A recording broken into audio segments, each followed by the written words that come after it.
Madagascar विश्व का चौथा सबसे बड़ा द्वीप होने के साथ साथ दुनिया की कुछ सबसे अनोखी वनस्पतियों और जीवों का भी घर है।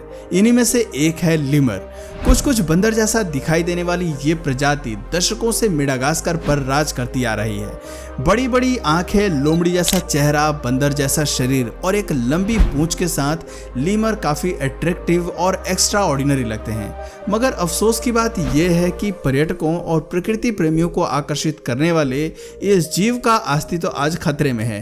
अंदेशा है कि आज से 10-20 साल बाद लीमर सिर्फ किस्सों और किताबों का हिस्सा बनकर रह जाएगा। इसलिए क्यों ना समय रहते इनके बारे में ज्यादा से ज्यादा जानकारी हासिल कर ली जाए। लिहाजा आज हम इस निराले जीव के बारे में सबसे मजेदार और दिलचस्प बातें जानेंगे। साथ ही हम ये भी समझने की कोशिश करेंगे कि इस खूबसूरत सी प्रजाति का अस्तित्व खतरे में क्यों है। Smallest and biggest lemur. Lemurs एक तरह के प्राइमेट हैं और इनकी 100 से अधिक प्रजातियां मौजूद हैं। पिग्मी माउस लीमर सबसे छोटा जीवित लीमर है जो लंबाई में महज 14 सेंटीमीटर तक के होते हैं और इनका वजन केवल 31 ग्राम तक होता है। वहीं सबसे बड़े जीवित लीमर की अगर बात करें तो वो हैं इंद्री। ये 73 सेंटीमीटर जितने बड़े और वजन में 8.6 किलो तक होते हैं। अधिकांश काले और सफेद रंग के इस जीव की पूंछ धारीदार होती है। लीमर अपनी पूंछ के जरिए कई तरह से संवाद करने में माहिर होते हैं। पूंछ इनके संचार का एक प्रमुख माध्यम होती है। Lemur society is run by females. आमतौर पर ये लीमर्स समूह में ही रहते हैं जिसे ट्रूप्स कहते हैं। इनके समूह में 6 से लेकर 30 तक मेंबर शामिल हो सकते हैं, पर औसतन 17 सदस्य ही होते हैं। नर और मादा दोनों ही ट्रूप्स में रहते हैं, मगर एक डोमिनेंट फीमेल ही समूह की अध्यक्षता करती है। मादा अपने क्षेत्रों को विशिष्ट सुगंधों के साथ चिन्हित करती है, जैसे अक्सर नर लीमर करते हैं। शोधकर्ताओं का कहना है कि नर अक्सर अपने हिस्से का भोजन तब तक नहीं लेते जब तक मादाओं का पेट नहीं भरता। Smarter and more popular.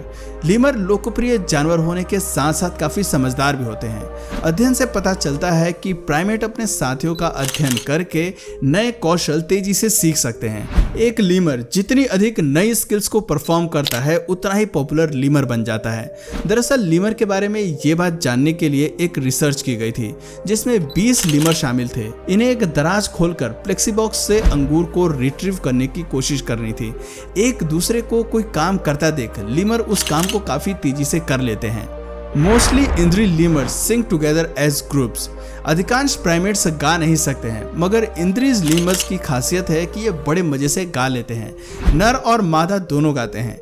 Madagascar के पूर्वी वर्षा वनों में छोटे समूह में रहने वाले ये लीमर ऐसे सॉन्ग्स को बजाते हैं जो समूह निर्माण के साथ साथ रक्षा में भी महत्वपूर्ण भूमिका निभाते हैं। काफी मजेदार बात है कि समूह के सदस्य एक दूसरे की लय को कॉपी करके और नोट्स को सिंक्रोनाइजेशन करके अपने कोरस को केयरफुली कोऑर्डिनेट करते हैं। इनके अलावा यंग लो रैंकिंग इंद्रीज एंटीफोनी में गीत गाती हैं। Ringtail lemurs settle dispute with sting fights. कई बार लीमर्स में भोजन और क्षेत्र को लेकर काफी लड़ाई झगड़ा हो जाता है, खासतौर से ब्रीडिंग सीजन के वक्त मेल लीमर्स के बीच। कभी कभी झगड़ा इतना बढ़ जाता है कि सब एक दूसरे को मारने के लिए उतर जाते हैं। लड़ाई के बीच इनके तेज पंजे और दांत काफी खतरनाक साबित होते हैं। लकीली रिंग्ड टेल्ड लीमर्स ने अपने विवादों को निपटाने के लिए एक सुरक्षित तरीका विकसित किया है। इसके बारे में सुनकर आप भी भौचक्के रह जाएंगे, और वो है स्टिंग फाइट्स। दरअसल इसमें नर लीमर्स की कलाई और कंधों पर सेंट ग्लैंड्स यानी कि गंध ग्रंथियां होती हैं। अपनी लंबी पूंछ का उपयोग करके ये डराने के लिए हवा में सेंट फैलाते हैं। शोध से पता चलता है कि इनकी कलाई वोलाटाइल और अल्पकालिक गंध पैदा करती है, जबकि इनके कंधे लंबे समय तक चलने वाली गंध के साथ भूरे रंग के टूथपेस्ट जैसा पदार्थ रिलीज करते हैं। इस तरह फिजिकल लड़ाई करने की बजाय लीमर आपस में एक बदबूदार लड़ाई का ऐलान करते हैं और प्रतिद्वंदी पर अपने पूंछ लहराते हैं और गंध फैलाते हैं। इनके फाइट में सामने वाला प्रतिद्वंदी पीछे हट जाता है तो लड़ाई खत्म हो जाती है। कई बार लीमर्स के बीच ये झगड़े जल्दी ही खत्म हो जाते हैं, तो कई दफा कई घंटे तक भी स्टिंग फाइट चलती रहती है। जरूरी नहीं मीटिंग सीजन के वक्त ही लीमर्स के बीच फाइट हो, वो किसी भी समय हो सकती है। लीमर की सूंघने की शक्ति भी बहुत तेज होती है। The word lemur is Latin for evil spirit of the dead. क्या आप जानते हैं कि लीमर शब्द का अर्थ क्या है या फिर इसका ओरिजिन कैसे हुआ? दरअसल लीमर एक लैटिन शब्द है जिसका अर्थ है मृतकों की आत्माएं। हालांकि कुछ लोग इसे मृतकों की दुष्ट आत्मा के रूप में भी परिभाषित करते हैं। लीमर को 1795 में मॉडर्न टैक्सोनॉमी के फाउंडर कार्ल लिनियस ने गढ़ा था, जिसे उन्होंने लैटिन भाषा से लिया था। ऑनलाइन एटिमोलॉजी डिक्शनरी के मुताबिक रोमन पौराणिक कथाओं में लीमर्स मृतकों की बुरी आत्माएं थे, जबकि कुछ का मानना है कि ये मेलेवोलेंट स्पिरिट्स के लिए एक प्राचीन और गैर इंडो यूरोपियन शब्द की तारीख हो सकती है। हालांकि इस रेफरेंस को समझना इतना भी मुश्किल नहीं है, क्योंकि लीमर्स के पास अर्ली ह्यूमनॉइड बॉडीज होती हैं। ये भूत की तरह घूमते हैं और रात में एक्टिव रहते हैं। हालांकि एविल वाला पार्ट लीमर के लिए थोड़ा अनफेयर है, लेकिन इन आयाई की हरकतों को देखकर कुछ लोग इसे भी सही मानते हैं। Some people says AI lemur is a monster। गोल और बड़ी आंखों के साथ साथ लंबी उंगलियों वाला AI लीमर काफी डरावना दिखाई देता है, खास तौर से रात के वक्त। अगर रात के समय कोई भी इसे देख ले तो उसकी हालत पतली हो सकती है। शायद अपने इसी भयानक अंदाज की वजह से लोग इसे मॉन्स्टर कहते हैं। मेडागास्कर में कुछ मिथक AI को एक राक्षस के रूप में बताते हैं। उनका मानना है कि ये लोगों को उनकी लंबी उंगली से इंगित करके मौत का श्राप देता है। AI को कभी कभी ऐसे लोगों द्वारा मार दिया जाता है जिनका मानना है कि ये खतरनाक जीव हैं। ये लीमर रात में ज़्यादा सक्रिय रहता है और इसे दुनिया का सबसे बड़ा निशाचर भी माना जाता है। AI आमतौर पर लगभग 3 फीट लंबे होते हैं और इनकी पूंछ इनके शरीर जितनी लंबी होती है। खतरनाक से दिखने वाले लीमर की ये प्रजाति ओमनिवरस होती है। आमतौर पर ये बीज, फल और कवक खाते हैं, लेकिन इसके अलावा ये कीटों का लार्वा और शहद भी खाना पसंद करते हैं। लीमर अपना अधिकांश जीवन पेड़ों पर ही बिताना पसंद करते हैं। इनके दांत कृतंक जैसे होते हैं और हमेशा बढ़ते रहते हैं। इनके मिडिल फिंगर काफ़ी पतली और लंबी होती है। अपनी लंबी लंबी उंगलियों की मदद से ये पेड़ों की छाल को कुरेदते हैं और फिर उसमें से लंबी उंगली यानी कि मिडिल फिंगर से पेड़ के भीतर मौजूद कीड़ों को निकालकर खा लेते हैं। Lemurs are the only non human primates with blue eyes. आमतौर पर सभी मैमल्स की ब्राउन या काले रंग की आंखें होती हैं, मगर कुछ लीमर की नीली आंखें इन्हें दूसरों से काफ़ी खास और जुदा बनाती हैं। इस लिहाज से नीली आंखों वाले लीमर काफ़ी दुर्लभ माने जाते हैं। आमतौर पर नीली आंखों वाले लीमर कम ही देखने को मिलते हैं। Lemurs are important pollinators.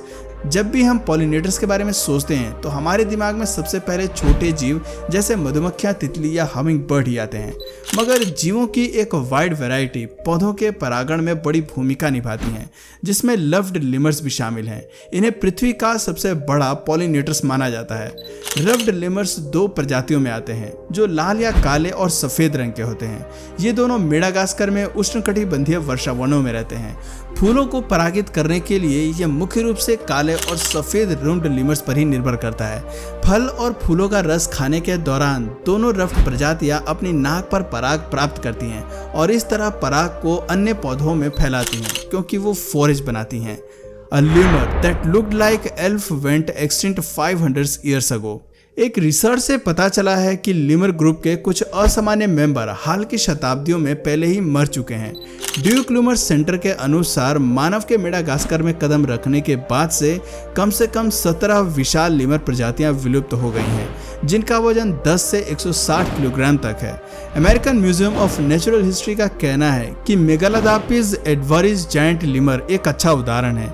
ये एक छोटे वयस्क मानव के आकार के जितना बड़ा था और इनका वजन 200 पाउंड तक का था। इनके खास फीचर्स में से एक इनका मजबूत थूथन यानी मजल था। जीवाश्म साक्ष्य से पता चलता है कि एल्फ ल्यूमर उस वक्त भी आसपास मौजूद था जब यूरोपीय लोग 1504 में मेडागास्कर पहुंचे थे।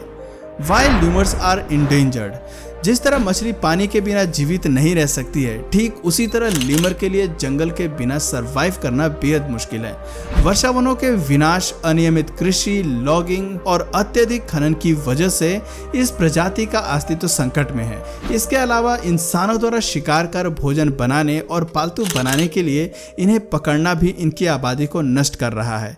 International union for conservation of nature ने इस जीव की घटती तादाद को देखते हुए इसे रेड लिस्ट किया है। लेमुर की सभी प्रजातियों में से लगभग 94% IUCN लाल सूची में खतरे की स्थिति में है, जिसमें 49 इंडेंजर्ड लिस्ट में है, जबकि 24 को गंभीर रूप से लुप्तप्राय के रूप में सूचीबद्ध किया गया है। गंभीर रूप से लुप्तप्राय के रूप में पहचानी जाने वाली प्रजातियों में से एक नॉर्थ स्पॉटिव लीमर है, जो केवल 50 ही बचे हैं।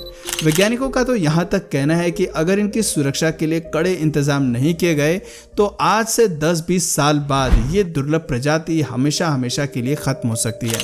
तो दोस्तों, इस जीव को बचाने के लिए लोगों को क्या करना चाहिए कमेंट करके ज़रूर बताएं। और अगर इस वीडियो से आपको कुछ नया जानने या सीखने को मिला या फिर इंटरेस्टिंग लगा तो प्लीज़ इस वीडियो को एक लाइक करके अपने फ्रेंड्स और फैमिली में से ज़रूर शेयर करें। और यदि आप इस चैनल पर नए हैं तो प्लीज़ इस चैनल को सब्सक्राइब करके बेल नोटिफिकेशन आइकन को ऑन कर लीजिए, ताकि हमारे आने वाले वीडियोज़ आप मिस ना करें। मिलते हैं फिर किसी वीडियो में नए टॉपिक के साथ, तब तक के लिए नमस्कार।